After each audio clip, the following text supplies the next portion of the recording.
se inicia la primera sesión de este Foro por la Reforma Constitucional, Mesa de Diálogo, que pretende, según la iniciativa del presidente de la República, doctor Leonel Fernández, canalizada a través de la Presidencia de la República, con la Fundación Institucionalidad y Justicia y el Diálogo Nacional que coordina Monseñor Agripino Núñez Collado, abrir a partir de este momento la más amplia y variada expresión de todos los sectores que conforman el país, en torno a un tema que nos ocupa a todas y todos, y por eso la intención primordial de que el contenido de la propuesta que ha sido entregada al Honorable Congreso de la República por el excelentísimo señor presidente, doctor Leonel Fernández, sea de conocimiento público y al mismo tiempo permita una participación de cada quien que tenga una o más inquietudes en ese sentido. Presentamos a ustedes a las personalidades que integran esta mesa de honor, presidida por Monseñor Agripino Núñez Collado, coordinador del Diálogo Nacional; Rafael Núñez, secretario de Estado, director de Información, Prensa y Publicidad de la Presidencia; Marino Ginebra, presidente de la Fundación Institucionalidad y Justicia; Milton Ray Guevara, miembro de la Comisión Redactora del Proyecto de Reforma, en su calidad de expositor en esta noche; César Pina Toribio, secretario de Estado de la Presidencia y miembro de la Comisión Redactora del Proyecto de Reforma, también esta noche en su rol de expositor; Servio Tulio Castaños, vicepresidente ejecutivo de la FINJUS, que esta noche desarrolla el rol de comentarista, lo mismo que Olivos Rodríguez Huerta, abogado. Como primer expositor, presentamos a este auditorio y a todo el país al doctor César Pina Toribio, secretario de Estado de la Presidencia y miembro de la Comisión Redactora del Proyecto de Reforma.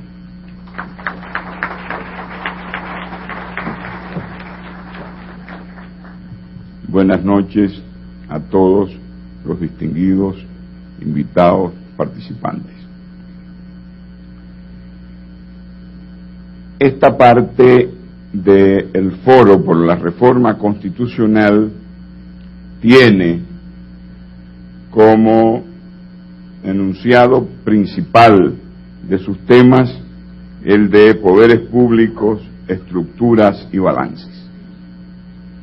Y estas palabras mías serán entonces introductorias sobre el alcance de estas intervenciones, de manera que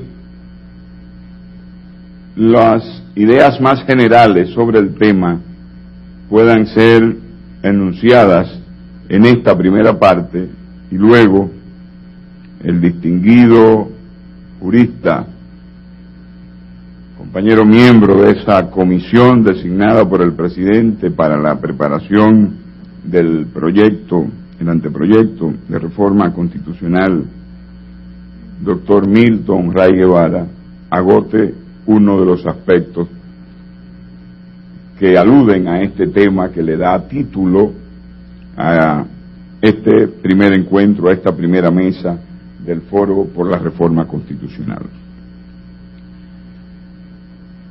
Lo de estructuras y balances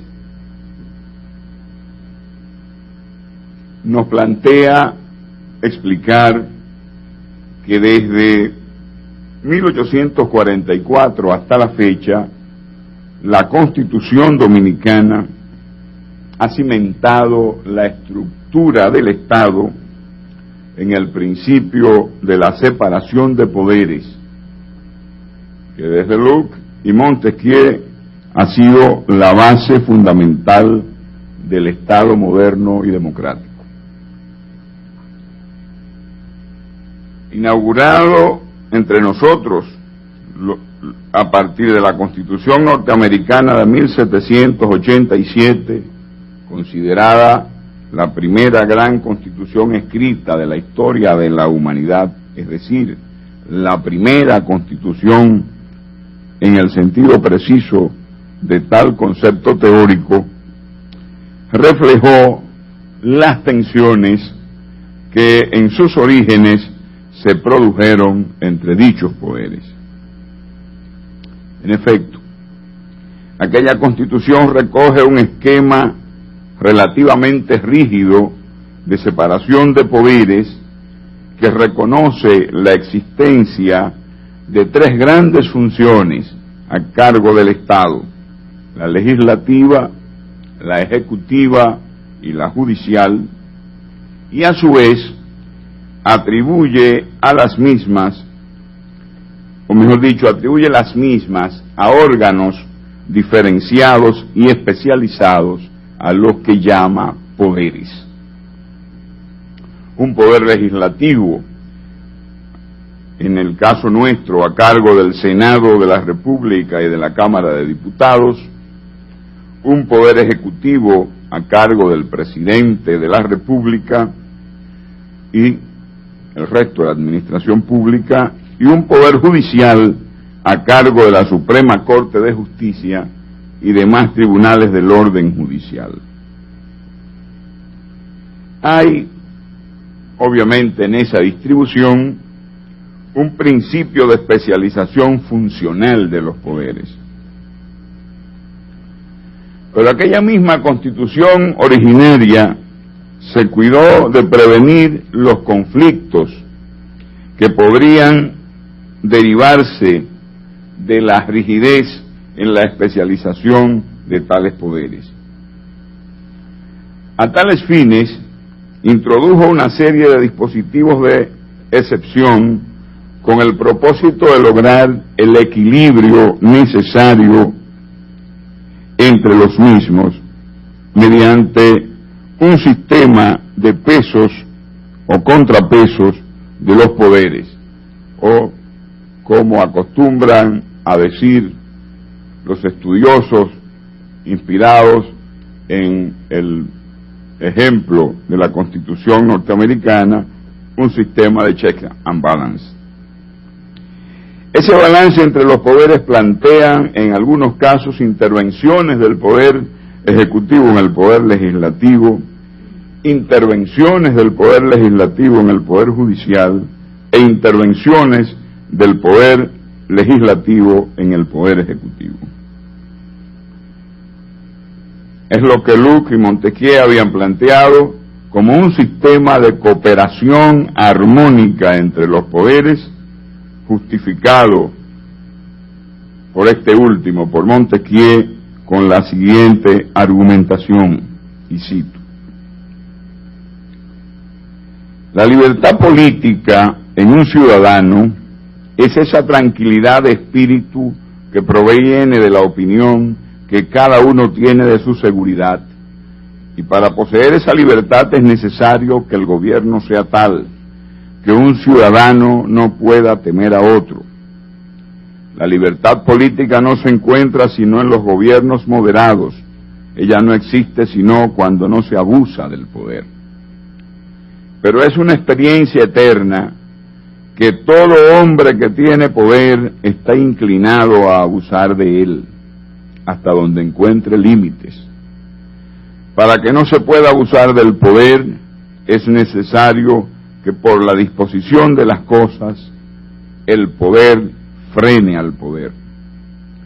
Cuando en la misma persona o en el mismo cuerpo de magistratura la potestad legislativa se encuentra reunida con la potestad ejecutiva, no hay libertad, puesto que se puede temer que el mismo monarca o el mismo Senado hagan leyes tiránicas para ejecutarlas tiránicamente. Cierre las citas.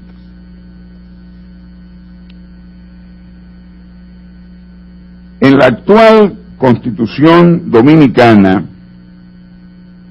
esos balances se presentan en planos diferentes.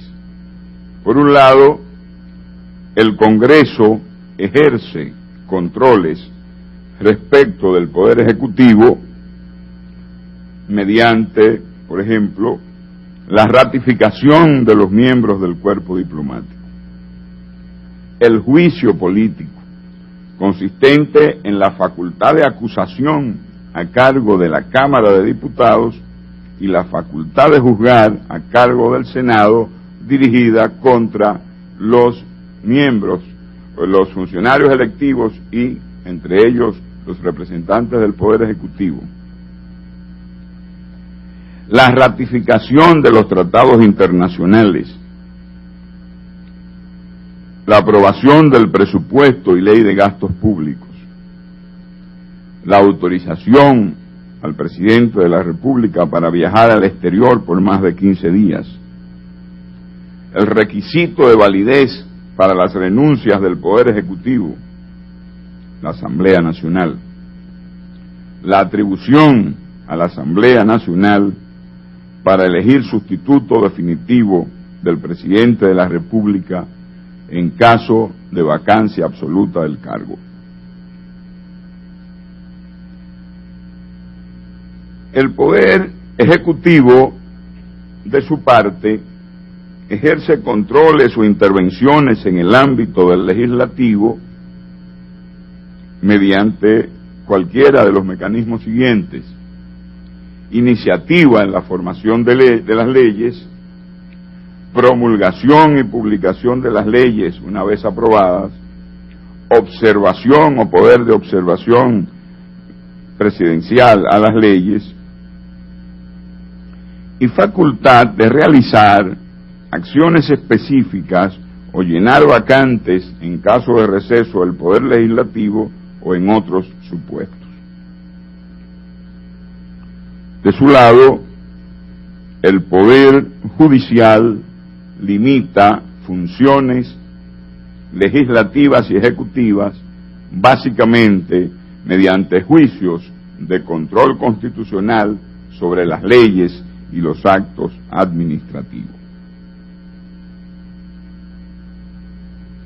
¿Cuál es el esquema de separación y balance de poderes en la reforma constitucional que se ha propuesto y que, como bien explicara Monseñor Núñez Collado, y lo es de todos conocido, corresponde a una iniciativa del doctor Leonel Fernández, presidente de la República, de producir una transformación de nuestro estatuto constitucional que recoja los avances que se han logrado en nuestra democracia y, mejor aún, que abra las posibilidades institucionales de profundizar esa democracia en lo que él ha identificado como una revolución democrática.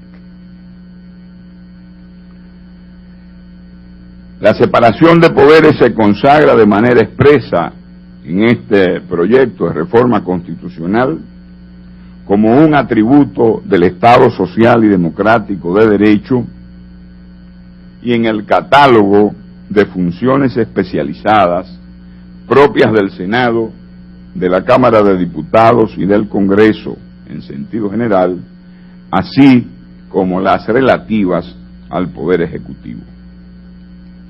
Los balances entre Poder Legislativo y Poder Ejecutivo que merecen ser destacados en la propuesta de reforma son básicamente los siguientes: modificación de los requisitos de votación en caso de juicio político, 2/3 partes de la matrícula de la Cámara de Diputados para la acusación y 2/3 de la matrícula del Senado para la decisión sancionatoria.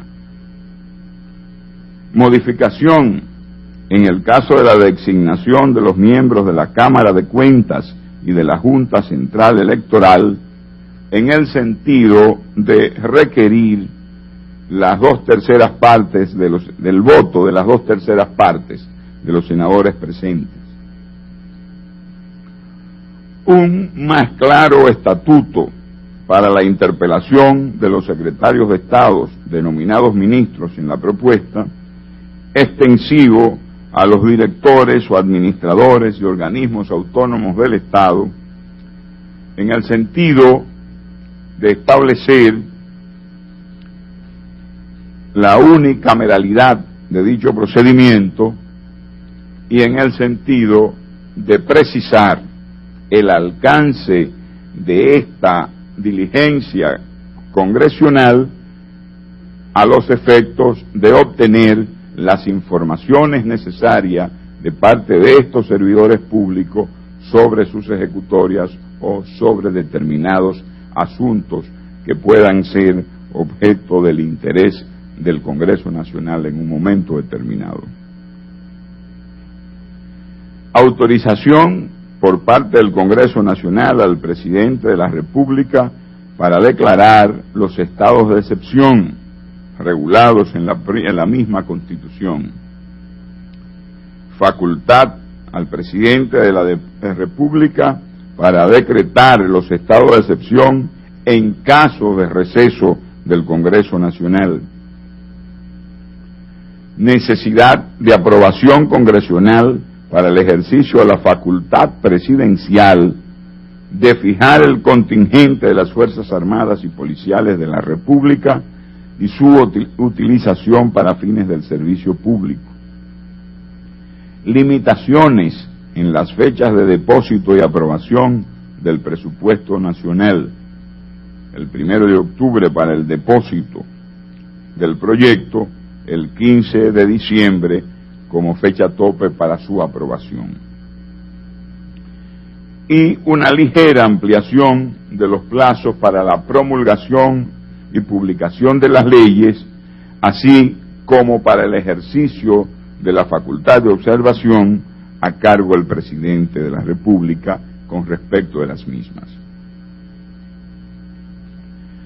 Llamo la atención en el sentido de que las variaciones introducidas a propósito de las mayorías calificadas ya señaladas implican un aporte en la calidad democrática de las respectivas actuaciones.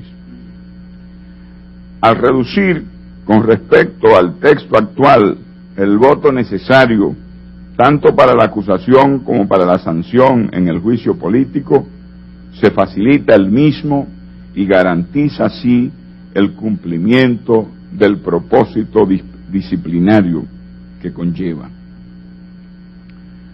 Al exigirlo en los casos de elección de los miembros de la Cámara de Cuentas y de la Junta Central Electoral, quórum que en el régimen actual es, mayoría que es en el régimen actual la mayoría simple, se procura pluralidad y mayor legitimidad en la integración de los órganos, de estos órganos tan importantes al funcionamiento del Estado.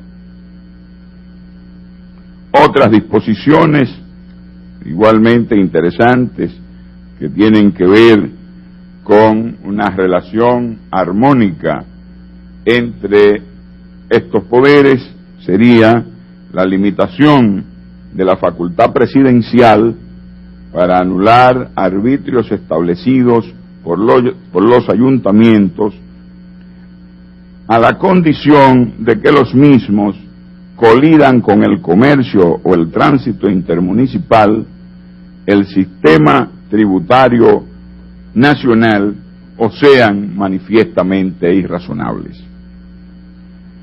La excepcionalidad de las convocatorias extraordinarias dispuestas por el Poder Ejecutivo para las cámaras, las que no surtirán efecto a los fines de la perención de los proyectos de ley en trámite. El requisito de consulta previa por el Poder Ejecutivo al Consejo Económico y Social y a los partidos políticos para la estrategia de desarrollo y el establecimiento de control social sobre los ingresos y uso de los fondos públicos mediante mecanismos tales como acceso a la información y control de gestión. Síntesis: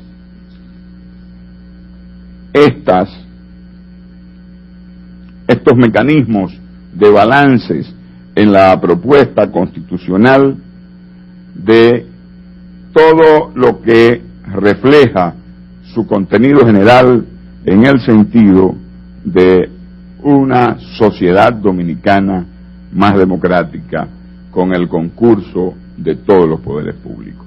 Muchas gracias.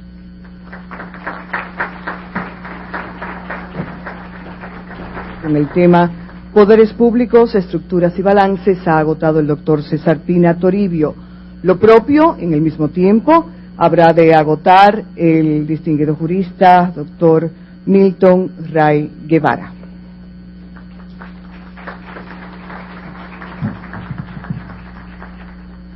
Sin justicia no hay desarrollo, sin justicia no hay paz, sin justicia no hay progreso. Un país sin justicia es como una primavera sin flores.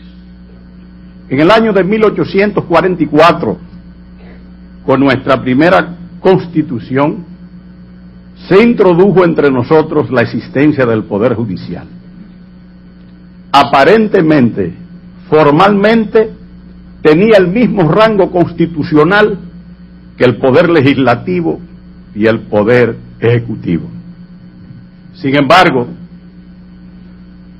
transcurrieron 150 años desde el 1844 hasta el 14 de agosto de 1994 para que el Poder Judicial adquiriese la mayoría de edad. Durante 150 años, el Poder Judicial estuvo sometido a la tutela y al imperio del Poder Ejecutivo y del Poder Legislativo, ya que era uno de los órganos del Poder Legislativo, el Senado de la República, quien elegía a los jueces de cortes, tribunales y juzgados en la República Dominicana, y era el titular del Poder Ejecutivo quien tenía el control presupuestario y administrativo del Poder Judicial.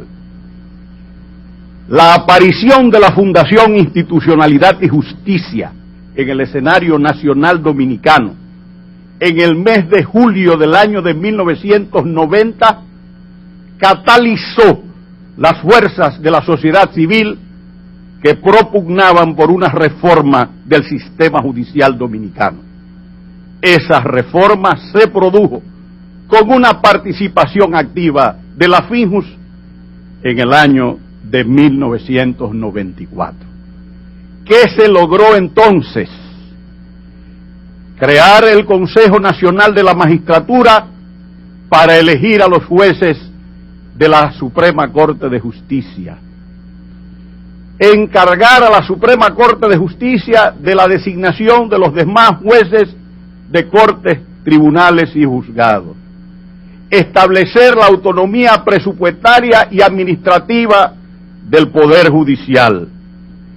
Otorgarle a la Suprema Corte de Justicia la facultad de conocer del recurso de la constitucionalidad de las leyes de manera directa, a instancia del presidente de la República, del presidente del Senado, del presidente de la Cámara de Diputados o de parte interesada.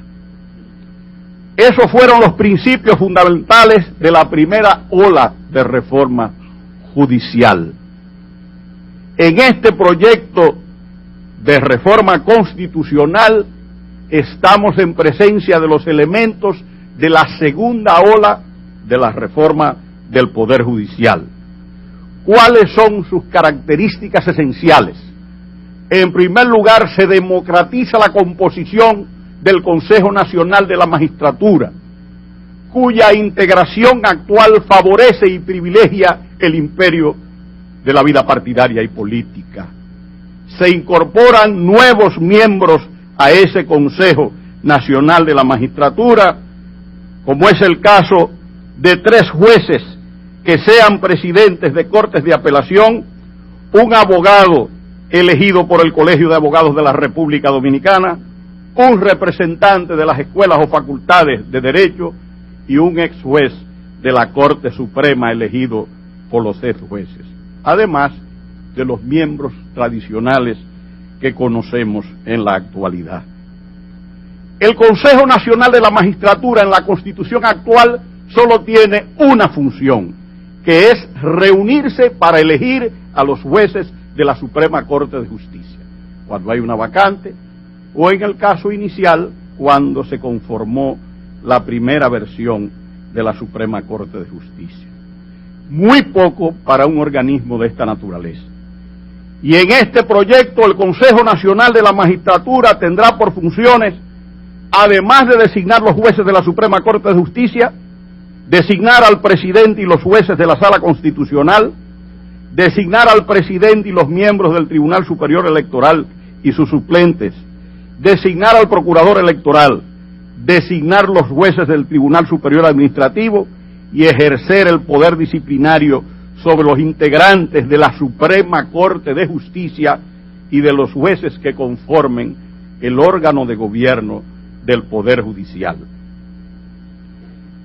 En segundo lugar, hay y había señalamientos en el sentido de que la Suprema Corte de Justicia dedicaba mucho tiempo a las cuestiones administrativas. El propio presidente de la Suprema Corte de Justicia, en un almuerzo que le ofreció el señor presidente de la República en el Palacio Nacional a los integrantes de la Suprema Corte de Justicia, señaló que el presidente de la Suprema perdía mucho tiempo en trámites administrativos y que eso no le permitía un mejor trabajo en el aspecto jurisdiccional.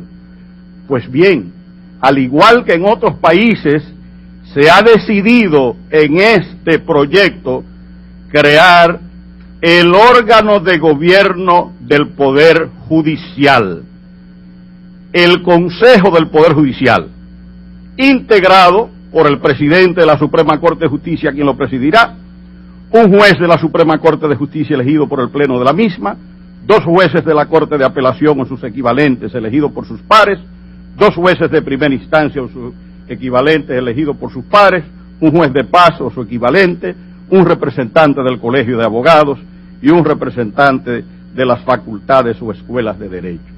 Ese órgano de gobierno del Poder Judicial le va a permitir a la Suprema encargarse y dedicarse a resolver los problemas jurisdiccionales, porque el Consejo General del Poder Judicial tiene, entre otras atribuciones, no las voy a mencionar todas, por razones de tiempo, la dirección y aplicación de la carrera judicial, la administración financiera y presupuestaria del Poder Judicial, el control disciplinario sobre los jueces y funcionarios del Poder Judicial, con excepción de los integrantes de la Suprema Corte de Justicia, la aplicación y ejecución de los instrumentos de evaluación del desempeño de los jueces de la Suprema Corte de Justicia y de los jueces que integran el Consejo del Poder Judicial, la presentación de ternas al Pleno de la Suprema Corte de Justicia para que elija a los demás jueces, el traslado de jueces, la fijación de sueldos y demás remuneraciones, la creación de cargos administrativos y nombrar todos los funcionarios y empleados que dependan del Poder Judicial.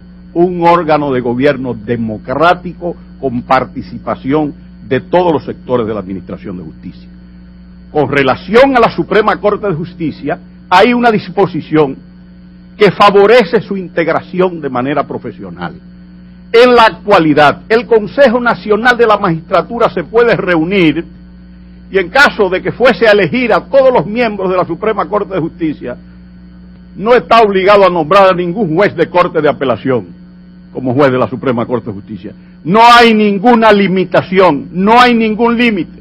El Consejo puede buscar a 9, a 10, a 15 abogados en ejercicio y nombrarlos jueces de la Suprema Corte de Justicia. Sin embargo, en este proyecto se establece que el Consejo Nacional de la Magistratura debe nombrar las 3/4 partes de los miembros de la Suprema Corte de Justicia, de los jueces de carrera, y 1/4 parte de abogados, de académicos, de personas ligadas al quehacer jurídico, lo cual es un notable avance, y se designa a la Suprema solamente como instrumento para decidir las cuestiones jurisdiccionales.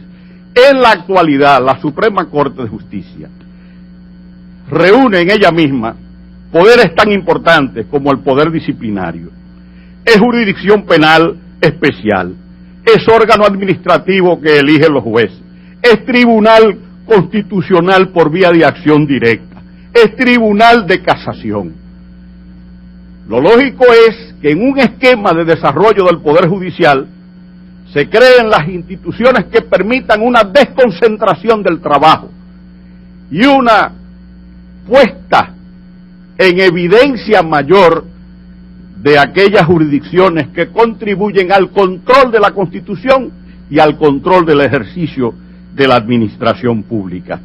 En ese sentido, en el proyecto se crea la Sala Constitucional.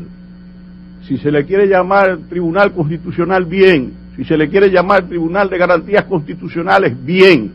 Pero el país ha estado reclamando una jurisdicción constitucional especializada, que en este caso va a conocer de las acciones de inconstitucionalidad por vía directa, del control preventivo de los tratados internacionales antes de su ratificación por el órgano legislativo, de los recursos de casación que se interpongan contra las decisiones dictadas en única u última instancia por los tribunales de orden judicial en materia constitucional y de los conflictos de competencia. Y lógicamente no puede haber envío en casación porque es una jurisdicción independiente que tiene el control constitucional total y que por eso su designación depende del Consejo Nacional de la Magistratura y no de la Suprema cuando crea una sala. Por otro lado, en este proyecto se crea el Tribunal Superior Administrativo, un viejo deseo del pueblo dominicano. Cuando en el año de 1948-1949 se creó la jurisdicción administrativa, el dictador Trujillo lo único que hizo fue proceder a la designación del licenciado Damián Báez como Procurador General Administrativo, pero nunca se creó el Tribunal Superior Administrativo. Se le otorgó a la Cámara de Cuentas las atribuciones del Tribunal Superior Administrativo. Si se quiere preservar el derecho del ciudadano, del administrado, frente a la administración, es necesaria una jurisdicción administrativa que tenga libertad, que tenga además el control de la jurisprudencia administrativa. Por eso no puede haber casación para las decisiones del Tribunal Superior de Tierra. ¿O es que las decisiones del Consejo de Estado francés pueden ser recurridas en casación ante la Corte de Casación? Nunca, en una nunquidad eterna, porque precisamente la jurisdicción administrativa tiene que tener su propio cuerpo doctrinal. Aquí hay también disposiciones importantes sobre la asistencia legal gratuita. Los sectores de menores ingresos tienen derecho a acceso a la justicia. El derecho de defensa es un derecho constitucional. El servicio de defensa pública tiene por finalidad garantizar la tutela efectiva del derecho fundamental a la defensa. Pero además, las víctimas necesitan protección. Y el proyecto establece claramente que los poderes públicos organizarán programas y servicios de asistencia legal gratuita a favor de las personas que carezcan de los medios adecuados para obtener una representación judicial de sus intereses, particularmente para la protección de los derechos de la víctima. Debo señalar que para elegir los jueces de las Cortes de Apelación, para elegir los jueces de los juzgados o tribunales de primera instancia, hay que tomar en consideración que deben ser miembros de la carrera judicial, lo cual es una garantía para el servidor de la justicia. Y además debo señalar que el principio de la inamovilidad se mantiene ahora con mayor fuerza, porque ninguna de las fuerzas que se expresó en este proceso cuestionó la inamovilidad, como sí se produjo en el año de 1994. Y además, como colofón para hacer que haya una evaluación de desempeño a todos los niveles, se establece la presidencia rotatoria de la Suprema Corte de Justicia, lo que significa que el presidente de la Suprema durará 7 años, será evaluado su desempeño y podrá ser reconducido en sus funciones por 7 años más. Eso es una prueba de democracia interna en el Poder Judicial y de toma en consideración de los valores que ocupen nuestro más alto tribunal. La jurisdicción inmobiliaria es incorporada de pleno derecho en nuestra Constitución, y si este proyecto es aprobado con esas líneas generales y con los aportes que obviamente los ilustrados miembros del Congreso Nacional efectuarán en el ejercicio de sus funciones sagradas, no tengo la menor duda de que la justicia marcará un nuevo paso de avance en la República Dominicana. El Poder Judicial es un poder árbitro y sancionador. No es verdad que puede haber límite al poder sin un Poder Judicial libre, independiente, eficiente y que esté al servicio de las ciudadanas y de los ciudadanos dominicanos. Muchas gracias.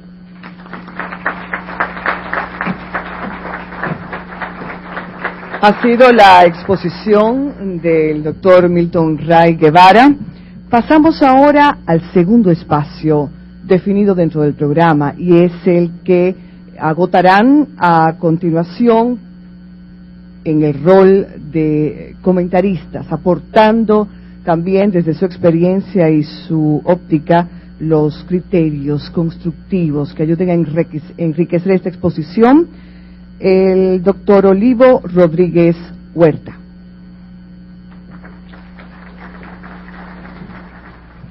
En primer lugar, yo creo y soy partidario de la idea de que la Carta Fundamental del Estado debe ser sometida a una importante reforma. El actual texto constitucional nuestro data del año 1966. Indudablemente son muchos los acontecimientos que han transcurrido en estos 40 y tantos años de vida institucional de la nación que ameritan una transformación de muchas de sus instituciones. Sin embargo, yo creo que debemos aclarar algunas cosas. La propuesta que ha sometido a la Cámara Legislativa el honorable señor Presidente de la República implica realmente una cirugía mayor del texto fundamental vigente. Implica transformaciones importantes en lo que es el contenido de la Constitución y de lo que son los órganos fundamentales y esenciales del Estado. Y por ello, como se trata de una reforma tan profunda, que implica cambios tan importantes, es muy importante que abordemos temas específicos. Don Pedro de Vega, un destacado constitucionalista español, señaló que en el ámbito constitucional se tiene la tendencia de tratar temas en lugar de abordar problemas. Y a mí me parece que una de las mejores maneras para entrar a analizar desde el punto de vista del balance y contrapeso de los órganos del poder público esta propuesta de reforma constitucional no es destacar la indudable cantidad de temas contenidos en el proyecto de reforma constitucional, sino que hay que abordarlo desde el punto de vista de los problemas institucionales que esta Constitución, que va a regir la vida democrática del pueblo dominicano por las próximas décadas, deba enfrentar. ¿Cuáles son esos problemas fundamentales que debemos tener en cuenta al momento de adoptar un nuevo pacto fundamental para la nación? Nos encontramos en la actualidad con un precario contrapeso al Poder Ejecutivo por parte del Legislativo. Esa es una realidad en el día de hoy. Hoy día, en pleno siglo XXI, tenemos que decir que la República Dominicana carece de un sistema de control financiero de sus recursos. Hoy día tenemos que decir que un dato lamentable que caracteriza a gran parte de la sociedad dominicana y a la forma en que desde el ejercicio del poder se enfrentan temas en el ámbito de lo ético, un dato que la caracteriza es una lenidad frente al problema de la corrupción en todas sus manifestaciones, lo que ha conducido históricamente a un problema de impunidad. Tenemos en pleno siglo XXI también una ineficiencia de la administración del Estado, originada en una ausencia de una burocracia pública, profesional y estable, y la falta de racionalización de la estructura administrativa del Estado y de su sistema de remuneración. Y tenemos también, como otro aspecto que llama mucho la atención y que está en la base de los problemas que este texto constitucional habrá de resolver, una debilidad institucional en los partidos políticos que son los principales actores para el buen funcionamiento de los poderes del Estado y de la efectividad del funcionamiento del sistema de balances y contrapesos. Frente a esa realidad, la propuesta que está sometida a la consideración de las cámaras legislativas, me parece a mí que salvo en el caso de la constitucionalización de la función pública, implica debilidades, debilita aún más el sistema de balances y contrapesos en la República Dominicana. Por una parte, en el ámbito del necesario contrapeso que el Poder Legislativo debe hacer al Ejecutivo, se debilitan en el sentido de que se eliminan algunas atribuciones importantísimas para que el Poder Legislativo ejerza un control del Poder Ejecutivo, como por ejemplo la eliminación de la atribución del Congreso para examinar anualmente los actos del Poder Ejecutivo, no lo que tiene que ver con el control financiero y la inversión de sus gastos. Eso figura eliminado. Históricamente ha estado en todas las constituciones de la República Dominicana. Sin embargo, ese aspecto tan vital, que es el que sirve de base para el ejercicio de otras facultades implícitas del Congreso, como el tema de las comisiones de investigación y como otros mecanismos que facilitan y llevan a la participación activa del Congreso en labores del Ejecutivo, quedarían segregadas. Por otra parte, se mantiene de cerca, el Ejecutivo se mantiene de cerca de quien debe ejercer el control de los recursos que administra. En la propuesta de reforma constitucional se mantiene el actual esquema de la Constitución del presidente Balaguer de 1966, en relación a la forma en que se designan los miembros de un órgano que para mí es un órgano vital, esencial para el funcionamiento de la vida democrática de la nación, como es la Cámara de Cuentas.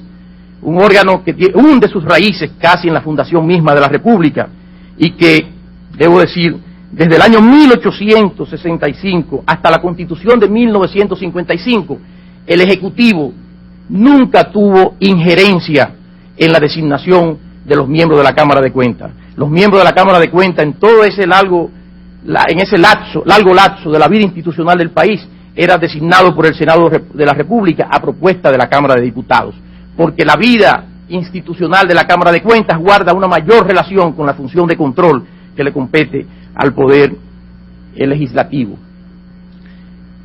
La Constitución de la Corta Constitución de 1963 del profesor Juan Bosch volvió a ese sistema histórico de designación de que los jueces, de que los miembros de la Cámara de Cuentas fueran designados por el Senado de la República de una terna que le presentara la Cámara de Diputados. El modelo escogido en este proyecto de Constitución es el modelo de la Constitución de 1966 y lamentablemente no el modelo de la Constitución del año de 1963. Por otra parte, frente al tema del problema estructural de la corrupción pública en la República Dominicana, la propuesta, en vez de avanzar en lo que tiene que ver con el Ministerio Público, elevando la categoría de órgano extrapoder, mantiene prácticamente intacto, aunque con algunas mejoras debemos decir, el sistema actualmente vigente. Por otra parte, se mantiene la posibilidad, la potestad, y esto desde el punto de vista de la racionalización administrativa, de crear por decreto los viceministerios, lo que serían las nuevas subsecretarías de Estado. No se establecen límites para los ministros ministerio sin cartera, y se faculta al presidente para todo lo relativo a las remuneraciones. Obviamente que también, a pesar de que entendemos que esta propuesta no va dirigida a corregir muchos de los problemas esenciales, también contiene aportes importantes.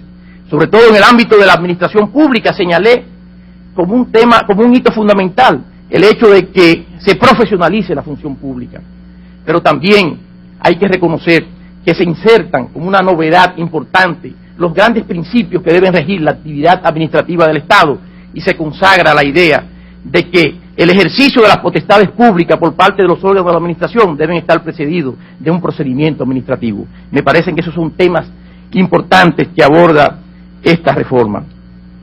Me parece finalmente, en cuanto al ámbito del Poder Ejecutivo, que hubiese sido importante consagrar algo que maestros del derecho constitucional dominicano como el profesor Rey Guevara, como el mismo profesor Eduardo Jorge Prat, han abogado por establecer cierta colegiabilidad en el ámbito del Poder Ejecutivo. Me luce a mí que la idea del Consejo de Gobierno, que hoy está recogida en la Ley del Sistema Nacional de Planificación e Inversión Pública, hubiese sido importante, o es importante incorporarla dentro del capítulo esencial del Poder Ejecutivo, a los fines de que en pleno siglo XXI es necesario que las grandes decisiones de Estado se adopten en un ámbito y en un marco de colegiabilidad. Finalmente, no comparto algunos de los criterios que han sido vertidos aquí en cuanto al Poder Judicial. Ya para concluir, debo decir que la institución del Estado Dominicano que mayores avances institucionales ha tenido en estos últimos 10 años de vida democrática ha sido el Poder Judicial. Creo que hoy día debemos sentirnos orgullosos de cuando en esa madrugada del año 1997 se dio a luz a este Poder Judicial y se inició un gran proceso de reformas y de transformaciones. Creo, porque también lo he formulado, que todo es perfectible. Creo que la idea de democratizar aún más la integración del Consejo Nacional de la Magistratura es un paso acertado. Creo que la idea de crear un órgano de gobierno, de administración a lo interno del Poder Judicial es un paso correcto. Pero no me luce adecuado que se haga un desmembramiento del Poder Judicial, porque al fin y al cabo ello se va a traducir en una debilidad institucional para el área del Estado que mayores avances institucionales ha tenido. No puedo, por razones de tiempo, en un tema que me hubiese gustado muchísimo tratar por ser de mi especialidad, lo relativo al Tribunal Superior Administrativo. Pero me parece a mí que la ubicación institucional debe quedar dentro del Poder Judicial, y contrario a la idea del profesor Milton Rey Guevara, creo que debe mantenerse ese vínculo con la Suprema Corte de Justicia a través del recurso de casación. Muchas gracias. Las gracias a Olivo Rodríguez Huerta por sus comentarios. Para agotar este tiempo también de 10 minutos que fue designado para los comentaristas, presentamos al auditorio y al país a Servio Tulio Castaños, vicepresidente ejecutivo de la Fundación Institucionalidad y Justicia.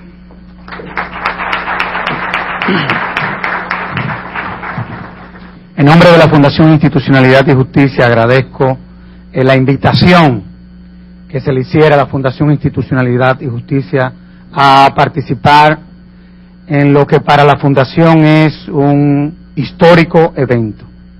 Y digo que es un histórico evento porque cuando se me llamó, le dije a la presidencia que nosotros teníamos algunas observaciones relacionadas con el proyecto que propuso el presidente, y desde la presidencia nos comunicaron que precisamente eso era lo que desde la presidencia se quería generar en la población. Es decir, incentivar, motivar la participación del ciudadano a que confluyamos todos juntos al Congreso, que es el quien tiene la atribución y es quien a fin de cuentas va a tomar en cuenta todas estas consideraciones. Yo quiero comenzar por donde comenzó el profesor César Pina Toribio, por los 3 poderes del Estado y por el sistema de contrapesos. Y voy a tratar fundamentalmente, y es lógico que sea así, el Poder Judicial, que coincido con la posición de Olivo Rodríguez, que de la lectura del proyecto evidentemente se nos está desarticulando a un poder del Estado. Cuando hablamos de Consejo de Estado de francés, en Francia la justicia es un órgano administrativo, en la República Dominicana es un poder, desde el punto de vista de lo que establece la Constitución. Entonces, cuando nosotros analizamos cómo se plantea una jurisdicción a la que todos estamos aspirando y la que todos queremos, evidentemente que eso debe de llevarnos a hacer algunas reflexiones. Nosotros como fundación tampoco estamos de acuerdo con que el Tribunal Superior Administrativo se cree como un órgano extrapoder del Poder Judicial. Nosotros entendemos que todas las funciones jurisdiccionales deben de estar concentradas en el Poder Judicial. Pero más aún, cuando leemos la estructura de este órgano extrapoder, que hay que ver de qué es de lo que se trata, es el órgano que va a conocer los asuntos que el ciudadano somete en contra de la administración. Es probablemente el verdadero poder del Poder Judicial. Entonces, cuando vemos esta estructura, tenemos que decir lo siguiente, porque rompe con la propia lógica del proyecto. Así como estamos desmontando una serie de atribuciones que tiene el Pleno de la Suprema Corte de Justicia, estamos creando un órgano de gobierno, que es a lo que aspirábamos, todos los que hemos venido de la mano en todo lo que han sido los procesos de reforma en la República Dominicana. Vemos que eso que le estamos desmontando al Poder Judicial, que le están quitando esa parte jurisdiccional, entonces cuando vemos la cúpula de esta Tribunal Superior Administrativo, esa cúpula concentra todo lo que le estamos desmontando a la Suprema Corte de Justicia. Y yo creo que eso debe de llevarnos al centro de la reflexión. Otro de los aspectos es lo de la Sala Constitucional. Y evidentemente, y el profesor Milton Ray, de manera brillante, exponía los conceptos. Esa es su especialidad. Pero sucede que el aspecto relativo a la constitucionalidad, a lo interno del Poder Judicial, es la parte política de la justicia. Entonces, cuando leemos la propuesta, que es buena, profesor, sin embargo, la lectura nos lleva a hacer una serie de consideraciones, como por ejemplo, ¿es sala o es tribunal? Porque vemos que no está claro en el proyecto que los miembros de la Sala Constitucional, no está claro que van a ser miembros del Pleno. Vemos que el presidente de la Sala Constitucional lo nombra el Consejo Nacional de la Magistratura, no como se nombran los demás presidentes de las demás salas, que es el Pleno de la Suprema Corte de Justicia. Y evidentemente que de lo que se trata es de un tribunal constitucional. Si eso es así, yo creo que eso habría que especificarlo. ¿Por qué? Porque en el artículo 133 del proyecto, creo que ese artículo va a generar un problema. Sobre todo porque si se crea esa jurisdicción a la que todos estamos aspirando, sin lugar a dudas se va a dar un choque entre la Suprema Corte de Justicia y entre esa sala o tribunal constitucional. Entonces hay un aspecto en el proyecto que yo entiendo que debe de ser considerado, que debe de ser revisado, ¿no? Observado. Yo reitero el artículo 133 que crea un problema y va a generar conflictos entre la sala y el Pleno. Cuando se refiere a que la Suprema Corte es el órgano jurisdiccional superior a todos los órganos judiciales y en materia de garantía constitucional.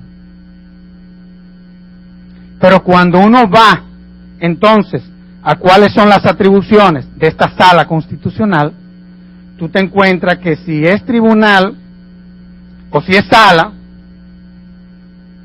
habría que determinar entonces cuál de una lo es. Porque si es tribunal, ¿quién controlará ese tribunal constitucional?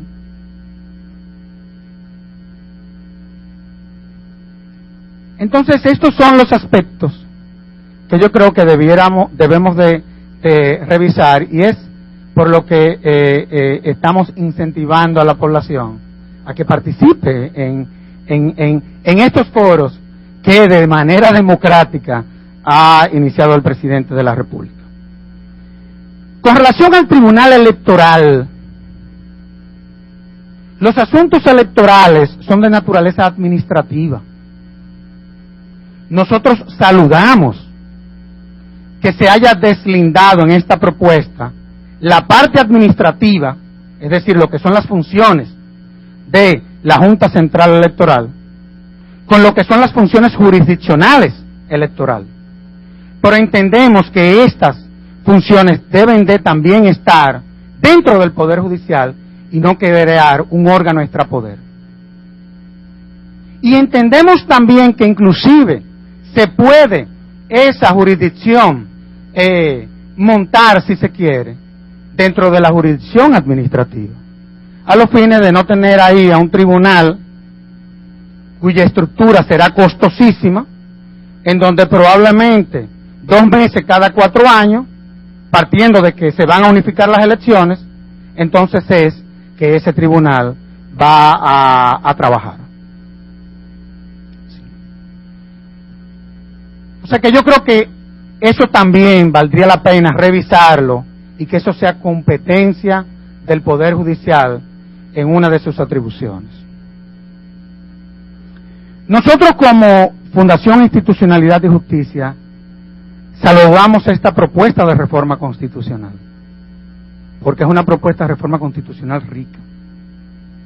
Ahora bien, nosotros como fundación entendemos que la Suprema Corte de Justicia no debe de seguir nombrando a los jueces del Poder Judicial. Independientemente que ahora las ternas se la presente el órgano de gobierno, el Consejo Superior Judicial.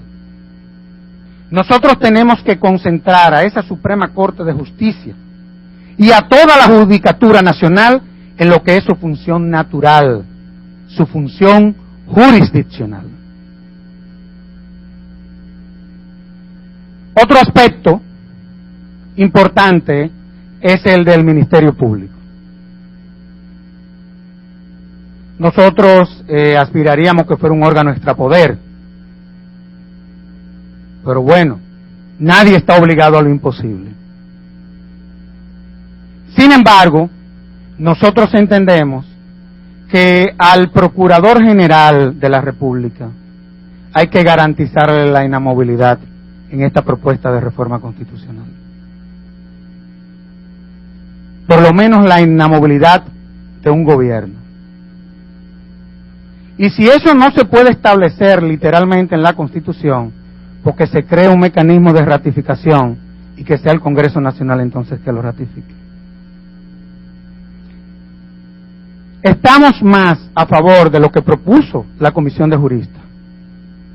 Porque en la Comisión de Juristas hay un deslinde respecto a quiénes son de carrera y quiénes no son de carrera a lo interno del Ministerio Público. Y vemos cómo se crea ese órgano de gobierno, se constitucionaliza, pero vemos que ya los miembros del Ministerio Público en esa propuesta de la Comisión de Juristas no lo nombraría el Presidente de la República, sino el Consejo General de Procuradores, que viene a ser una función similar al órgano de gobierno del Poder Judicial que nosotros proponemos. Yo sé que se me está agotando el tiempo, pero quiero decir lo siguiente en 10 segundos. Esta Constitución es la Constitución de esta nación. Es la Constitución de todos nosotros, de todos los dominicanos. Quiera Dios que estos foros sirvan para motivar la participación de la población no solamente en todos los foros que se celebrarán, sino también en ese Congreso Nacional. Porque de lo que se trata es prácticamente de una nueva Constitución. Y como eso es así, también de lo que se trata es de que los dominicanos se empoderen de esta discusión. Señores, muy buenas noches. Han sido los comentarios de Servio Tulio Castaños, vicepresidente ejecutivo de la Fundación Institucionalidad y Justicia.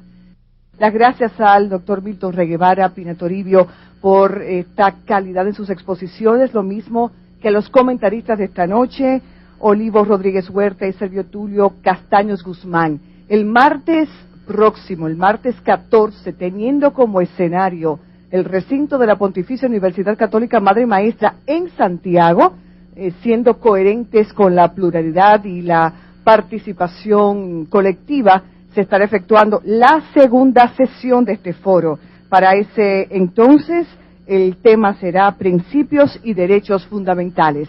Gracias a todo el país por la sintonía hasta este momento, a todo el auditorio y la representatividad de los sectores de la sociedad dominicana y a las personalidades de esta mesa de honor. Y hasta el próximo martes.